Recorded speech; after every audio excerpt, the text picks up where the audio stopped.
Happy morning everyone. నేను మీ Idunuri Srinivas, Telugu teacher.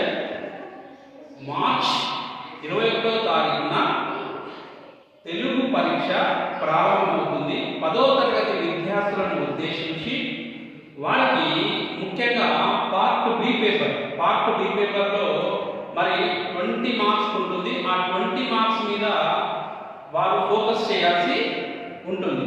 ముఖ్యంగా విద్యార్థులందరూ కూడా ఆందోళన చెందకుండా పార్ట్ బి పేపర్లో మనకు తెలుగు కాంటెంట్ నుండి మొదటిగా సొంత వాక్యాలు 2 రావడం జరుగుతుంది.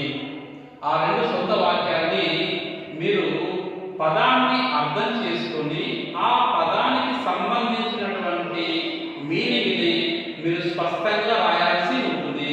ఫర్ ఎగ్జాంపుల్, సొంత వాక్యంలో ఒకటి ఆకాంక్ష అనేటువంటి ఒక పదాన్ని తీసుకున్నాను.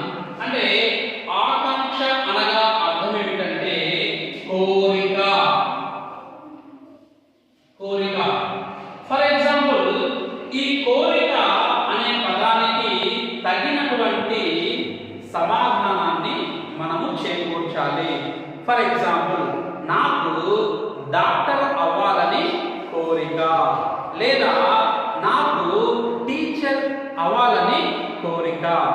అలా మనకు 2 పదాలు సొంత వాక్యాలు రావడం అనేది జరుగుతుంది. తర్వాత సందులు తెలుగు సందులు మరియు సంస్కృత సందులలో నుండి మీకు తప్పనిసరిగా ఏదైనా ఒక పదాన్ని అడిగే అవకాశం ఉంది. ఫర్ ఎగ్జాంపుల్, ఇక్కడ దేవాలయము, ఇది విడగొట్టుము అని చెప్పేసి అడగవచ్చు, లేదా అతనే పదమిచ్చి ఇది ఏ సందో మీరు చెప్పండి అని చెప్పేసి అడగవచ్చును. కింద మనకు ఆప్షన్స్ ఉంటాయి. తెలుగుల పిల్లలు ఏం చేశారంటే ఏది అడిగినా కూడా చక్కగా ఆన్సర్ చేయగలగాలి. ఫర్ ఎగ్జాంపుల్, దేవాలయము, దేవా ప్లస్ ఆలయము అనగా సవర్ణ దీర్ఘ సంధి. లేకపోతే మనకి సమాసములలో వచ్చేసి ద్వంద్వ సమాసము, ద్విగు సమాసము, బహువ్రీహి సమాసము ఈ విధంగా మనకు రావడం అనేది జరుగుతుంది. కాబట్టి ఫర్ ఎగ్జాంపుల్, అన్నదమ్ములు, అన్న మరియు తమ్ముడు ద్వంద్వ సమాసం.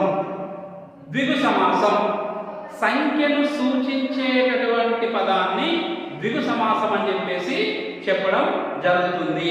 తర్వాత